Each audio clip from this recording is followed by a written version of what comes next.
Thank you very much. You already learned something about me. I'm a little bit lazy, so I saved to go to the seat and back. So I stayed here in the front of you. And yeah, my topic is guidance in turbulent times, facilitating individual and collective change. So I will read from the paper because my English, it's normally quite good, but sometimes I'm afraid to lose words when I'm speaking free. And sometimes my accent can be a little bit a challenge for you because my Swiss accent sometimes interferes with English, and that needs a little bit creativity in interpretation. Okay, let's start. I first would like to thank for the invitation. So it's a great honor for me also to be the first speaker on this conference.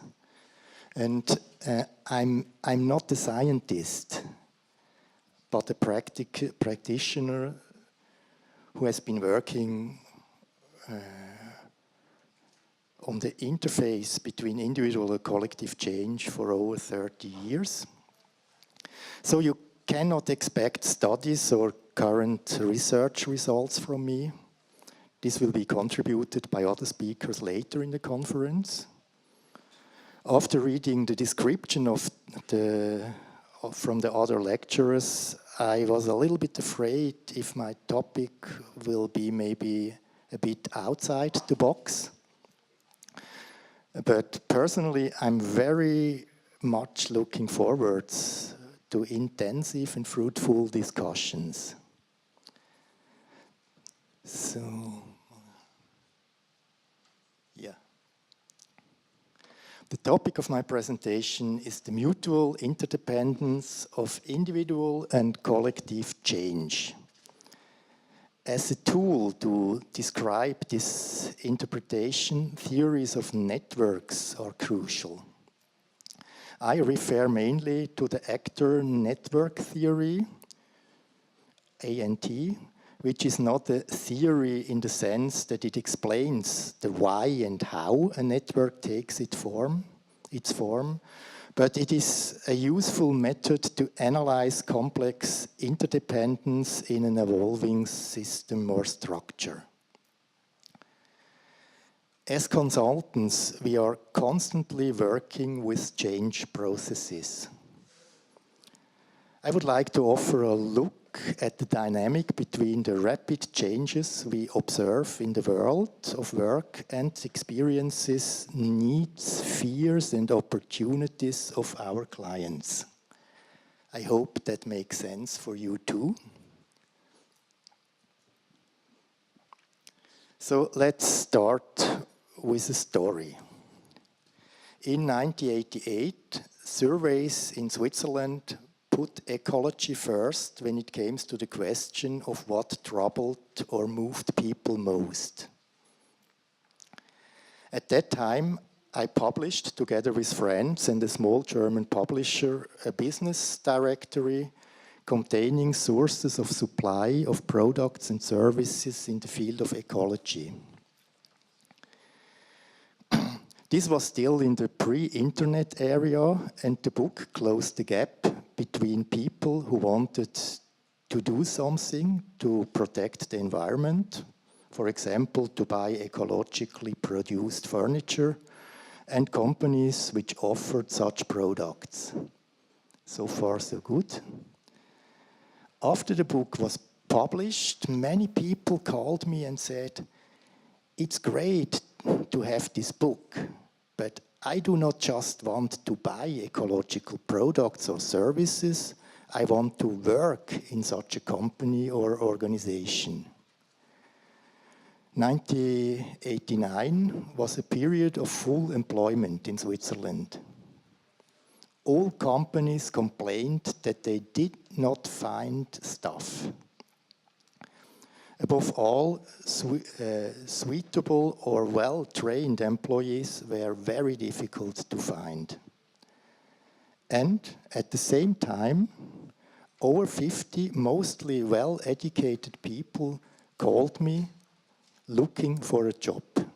So I was puzzled. Of course, I asked them why they wanted to work in this area. The answer were very similar. I would like to come home in the evening with the feeling that I have done something meaningful. Global or local needs can cause people to give their intention a direction. We can observe that humans get more energy when they feel they are doing something that makes sense. Sense not only for themselves, but also for others and the larger world. This dynamic reminds me a little bit of the fairy tale of Mother Hulda. You remember? Evil stepmother, two girls, spindle falls into the well, girl jumped behind. So everybody knows this fairy tale? Yes or no? No, okay. Oh, so Grimm's fairy tales are not so famous in Czech Republic, I realize. Good. Oh, I will continue anyhow. So because after the girl jumped in the well, that then comes to what I see as the key point of the plot. I quote from the fairy tale. And when she awoke and came to herself again, she was in a beautiful meadow where the sun was shining and there were many thousands of flowers. She walked across the meadow and came to an oven full of bread. The bread called out, "Oh, take me out, take me out, or I'll burn. I have been thoroughly baked for a long time." So she stepped up to it and with a baker's peel took everything out, one loaf after the other. After that she walked further and came to a tree laden with apples. shake me, we apples are all ripe," cried the tree. So she shook the tree until the apples fell as though it were raining apples. When none were left on the tree, she gathered them into a pile and then continued on her way. So you still don't know this fairy tale? Okay, now it comes to, okay, yeah, I thought so. I'm sure that the girl looked around before she started to take the bread out. Where is the baker who could do the work? But no one were there, and so she did, because who else could have done it? It was needed, she was motivated, and there was an obvious meaning in doing it. In the fairy tale, the girl's behavior is rewarded at the end of the story with gold. Gold can symbolize wealth, of course. However, the fairy tale does not move in a capitalistic frame of reference. Mother Hulda is more like a female goddess of nature. She makes the weather. So we can assume that another symbolic meaning of gold, namely happiness, is more appropriate. The message of the story could be, you will earn happiness if you do what is needed. Could it be that people, like seismographs, react early to social upheavals, long before the necessary social structures are developed, which makes the change sustainable and visible for the public? That let me consider the following triangle.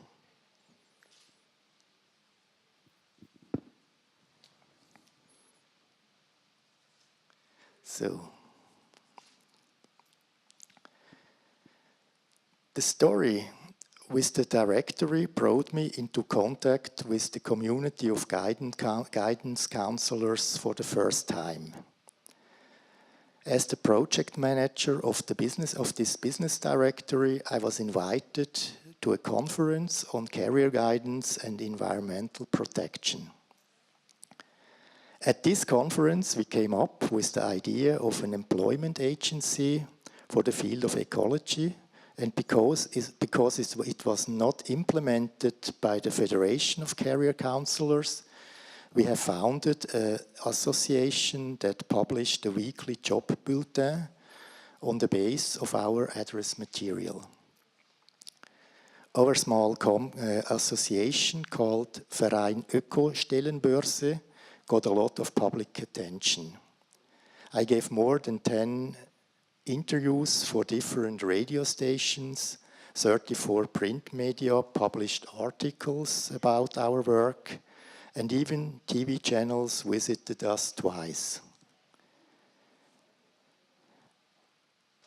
I believe that this story illustrates the interconnectedness of personal and social change processes. And it also shows how networks and institutions mediate between these two areas. Without the institution of our business directory, the desire of individuals to work on ecology might not have been recognized as a trend.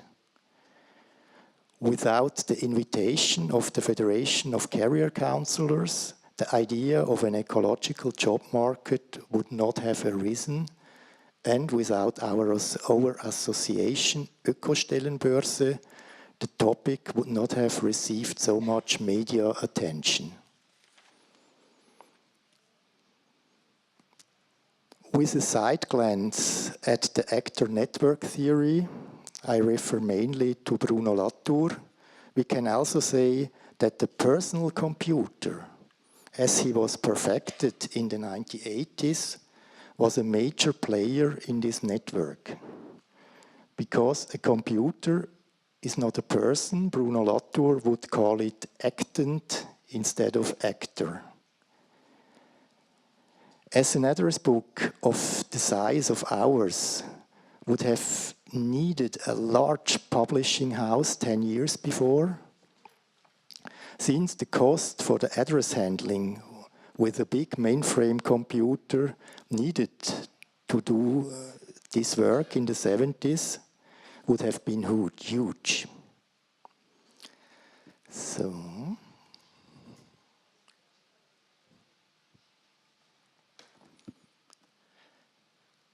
as career advisors, we work with all three dimensions of time: past, present, and future. When we work on the past, we work on the origin and history of a client. In the present, with the current feelings and interpretations. However, the dimension of the future is our most important dimension. Where does the client see its future, and can we help him to get there? But what means future in our work? A nice definition I found by Walter Zimmerli, a Swiss philosopher.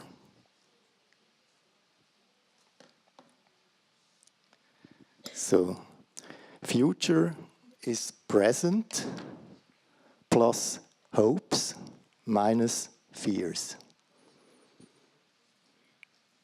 Because no of us knows the future, so we cannot see it, we cannot predict it, but we see the present, we see the dynamic in the present, and we have fears and we have hopes. This formula encourage us to remember that we are always dealing with fears and hopes while working with the future. When we go along with the concept of interconnectedness of individual and collective change, we must deal with the collective fears and hopes as well as with the individuals. Which impulses and intentions we curiously or we consciously or unconsciously support or inhibit with our customers certainly has to do with our own hopes and fears concerning the collective development of the world of work. In this, I see also an ethical dimension. Are we aware of the actors in our networks and the networks our clients are involved? Can we see the resources and seeds of opportunities within these actors? What kind of world do we create as a social and political collective? And does it go in a direction that we and our clients desire? I believe that we miss important seeds for change hidden in the networks which mediate between individual and collective as long we cannot see the interdependence of these two levels.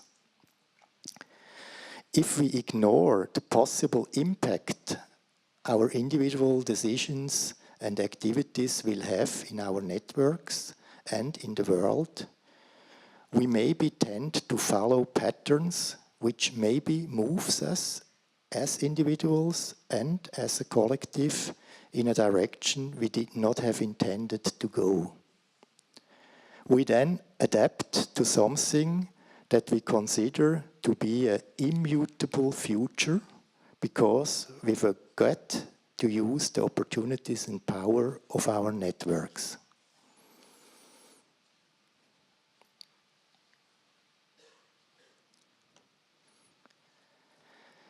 At the end of my speech, I would like to present you an actual example of a project working on the edge of individual and collective change to illustrate the idea. In my social network and among my clients, I know more and more people who ask themselves critical questions about the direction in which we develop as a society. Can we even imagine a world beyond consumerism and environmental destruction?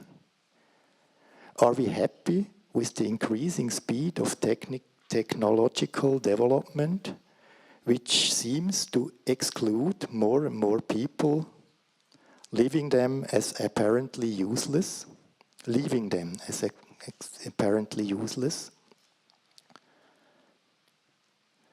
Would not the efficiency of good production have long been able to provide a more relaxed, decelerated and enjoyable world without wasting our natural resources and our health meaninglessly? Of course, you can ask yourself now if this has anything to do with our job as counselors. I think yes. The more open we become for the future designs for those of our clients who embrace bold changes for themselves and their environment, and the more we start meaningful projects, we become actors in our networks. So we can go in a direction that supports a way of living we would appreciate for us and for others. One idea suggesting an alternative to the rat race a lot of people feels in is already stressed by a lot of people. It's the idea of unconditional basic income. I don't know if you know, Swiss citizens recently had the opportunity to vote.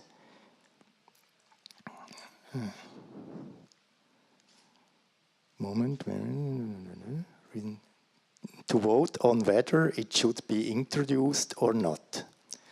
I think 20% wanted it at this time, so it's the time is obviously not right for a change like this on a political level. And I don't know if you would consider a basic income as meaningful. So, is it clear for you what I mean when I say basic income? Do you know this idea? Okay. Great. You? Yeah. Yeah. So unconditional basic income is the idea that we produce so much and more people are not involved or cannot be involved in the workflow in future, maybe, but we don't know exactly. So that something like a change in the society that everybody gets a small basic income, unconditional, so that they can live even in times they don't have work. And they're not under pressure in these times to be controlled from the employment office and unemployment office, and just to have the opportunity to do something they consider for themselves as meaningful. Yeah. And I don't know if you would consider basic income as meaningful. There are good arguments against it, but a group of people in a small town in Austria, close to the Czech border, did. Yeah, it's still there. Heidenreichstein is located in an area that has completely deindustrialized since the 90s. Immigration and hopelessness are two of the consequences of this process. People from the Catholic Company Care and the initiative leader of the regional labor office started together with their networks a pilot for a kind of unconditional basic income. The trick to apply it was they called it officially a training program. Also, participants did not have to commit to workshops. They organized it as a project for a group of long-term unemployed people. They got 18 months a basic income without the obligation to apply for jobs or to be forced to participate in work practices or trainings during this time. I would like to quote from an article written by Franz Schandl. He's a member of the scientific accompanying program of this project. So, observed with interest by various groups and international media, but largely ignored by national politics, this significant experiment is taking place in the northwest of the Waldviertel. 44 people affected by long-term unemployment, 1% of the population of Heidenreichstein, started to live according to their talents, abilities, and needs. Long-term job seekers got for 18 months the opportunity to develop their skills and to contribute to society without pressure from the unemployment office in a model experiment. This model is supported by AMS Niederösterreich and scientifically observed by different research groups. The participants do not expect a prefabricated bundle of training measures, but attendance at the personal target tracking without immediate work pressure. And there are already some outcomes from this experiment. In any case, I quote again, in any case, the liberating potency of the project is greater than the event from which the unemployed were immediately released. During the program, they could escape confrontations, job interviews, assignments, and denials. Everyone who has ever been in such a situation can understand what that means. The surrounding field, time and space are mentally relieved. Almost everyone indicates that their health has increased in recent months. Not getting stuck in the harassment would be a big step, even though the liberation is currently only partial. The Heidenreich project is an intervention in a region which is affected by long-term unemployment, hopelessness, and immigration. The experience from the 44 participants partially freed from the obligation to function in a narrow system can have an impact to the whole region. 44 people who had the opportunity to think about their talents, abilities and needs and to try out activities outside from work pressure can bring in new ideas, changing the direction in which the whole region develops. Small changes, of course, but if we summarize them, the amount can make a difference. I could offer you a lot of other projects showing that a small group of thoughtful, committed citizens can change the world. To quote Margaret Mead, indeed, it is the only thing that ever has. Oh, I'm okay. This is one before, and now this is Margaret Mead. So, how much time I have left? It's 5 minutes. 5 minutes. Okay. So how do we use these 5 minutes? I have a suggestion, and because this is the start of this conference, it would be nice maybe if you just turn to your neighbor to say hello, and maybe to think about in which respect you personally are an actor or a player in your job and in how you potentially influence the direction in which the local and global networks evolve. So just think about in which respect you feel yourself as an actor in a network and how much you feel maybe also just as an object of a direction or a world which goes in a direction you're not totally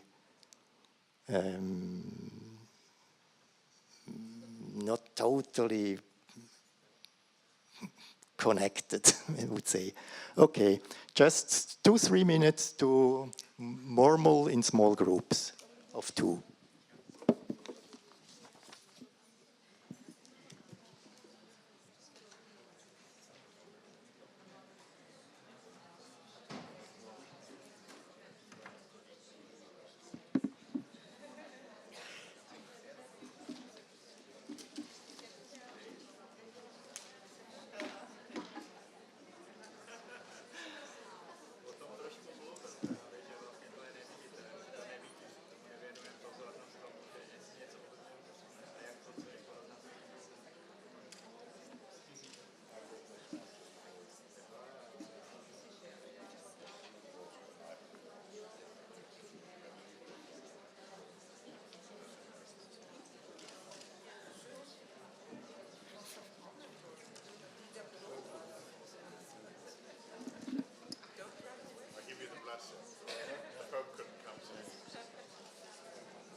Okay.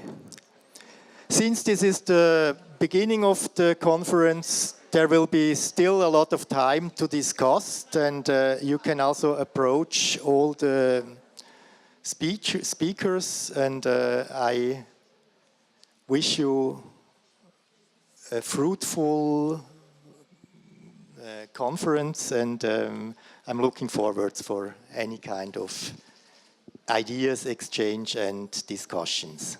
Thank you very much.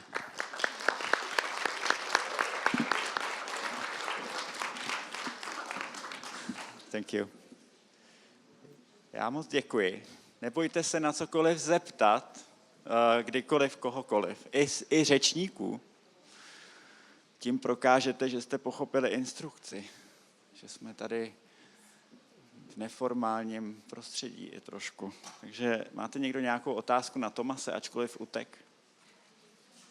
Nebojte se, já ho znova tady přitáhnu zpátky.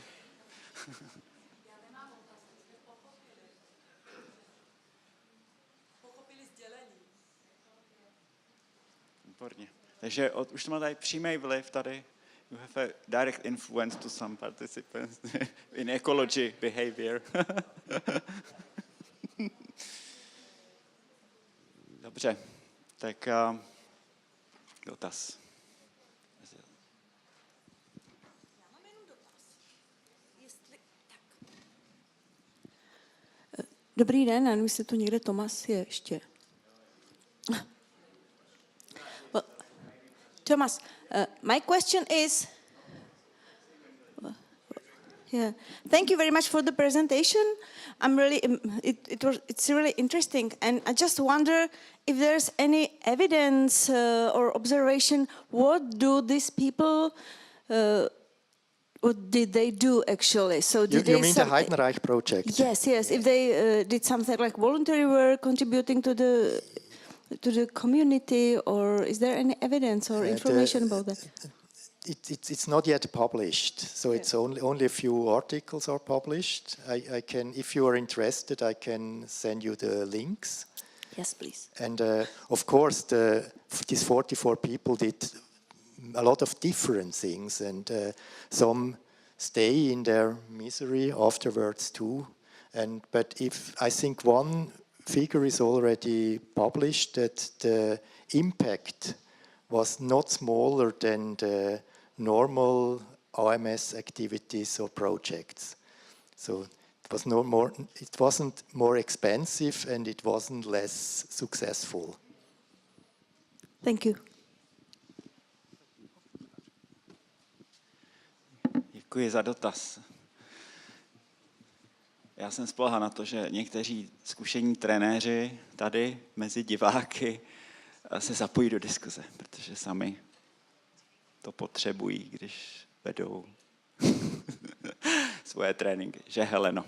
Tak děkuji za dotaz. Ještě někdo? Nějaký aktivní dotaz? Mě by zajímalo, jestli to byl přímo Tomas nebo někdo, jestli tam byla nějaká osoba, která asistovala nebo nějak facilitovala ty lidi v tom, aby si našli to, co je zajímá, nebo jestli tam vidí nějaký prostor pro to. Tak to byl, it was question to you again, so if there is, yeah. But if there was some role for some assistance facilitator who in the projects who work with people and how it works.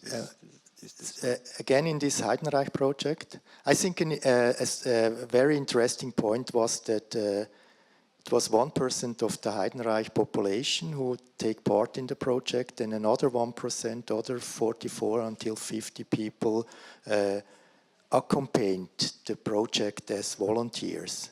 So it really built something like a community in this town.